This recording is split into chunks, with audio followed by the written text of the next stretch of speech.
नमस्कार, मैं हूं कपिल और आप देख रहे हैं नेक्स्ट 9 न्यूज। अगर मध्य प्रदेश की हम बात करें तो लगातार यहां पर सियासी ड्रामा देखने को मिल रहा है, क्योंकि शिवराज सिंह चौहान दिल्ली जाते हैं, फिर दिल्ली से जेपी नड्डा जो है वो मध्य प्रदेश आते हैं।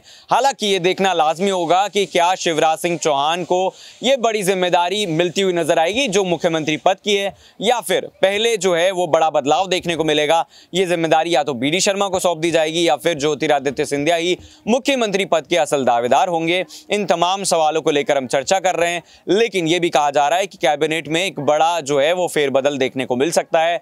ऐसे में यह भी कहा जा रहा है कि सिंधिया के जो समर्थक हैं, जिनको कैबिनेट में मंत्री का पद दिया गया है, उनकी जो है वो छुट्टी हो सकती है, या फिर यह भी देखने को मिल सकता है कि इन तमाम चीजों के बीच एक बड़ा फैसला लिया जाए और शिवराज के जो समर्थक हैं उनको हटा दिया जाए। तो ऐसे ही तमाम जो सवाल हैं वो फिलहाल हम ढूंढने की कोशिश कर रहे हैं। और इन अगर बातों पर चर्चा करें तो यह भी कहा जा रहा है कि बैठक जो है वो लंबी चली है और इस दौरान इस बैठक में मंत्री बीएल संतोष भी शामिल रहे।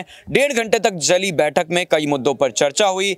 पीएम मोदी का मध्य प्रदेश दौरा, राजनीतिक और राष्ट्रीय कार्यक्रम बातचीत का मुद्दा बताया गया। माना जा रहा है कि बैठक में कैबिनेट से बाहर होने वाले और बदले जाने वाले मंत्रियों पर फिलहाल एक राय नहीं बन पा रही है, और इसी के चलते कहीं ना कहीं आने वाले वक्त में एक बड़ा बवाल होने को देखने को मिल सकता है। सूत्रों का कहना है कि मंत्रिमंडल विस्तार के स्वरूप पर अभी एक दौर की और बैठक होनी बाकी है। संभावना यह है कि होली के बाद बदलाव को अंतिम रूप दिया जा सकता है। बैठक के बाद मुख्यमंत्री ने ट्वीट कर कहा कि आज दिल्ली में राष्ट्रीय अध्यक्ष जेपी नड्डा से भेंट कर प्रदेश में चल रही विकास योजनाओं को की जानकारी दी। हालांकि विकास के नाम पर जिस तरीके से बातें चल रही है, क्या वाकई में ये सच है, या फिर अगर बात करी जाए तो अंतिम तौर पर ही बीजेपी अंतिम समय में फैसला लेगी, और ये फैसला कहीं ना कहीं शिवराज सिंह चौहान के खिलाफ जा सकता है। क्योंकि आपको जरा बीते दिनों की बात याद दिलाते चले कि आदिवासी समुदाय था जिसने कहा कि जब हम लकड़ी लेने जंगल में जाते हैं तब उनसे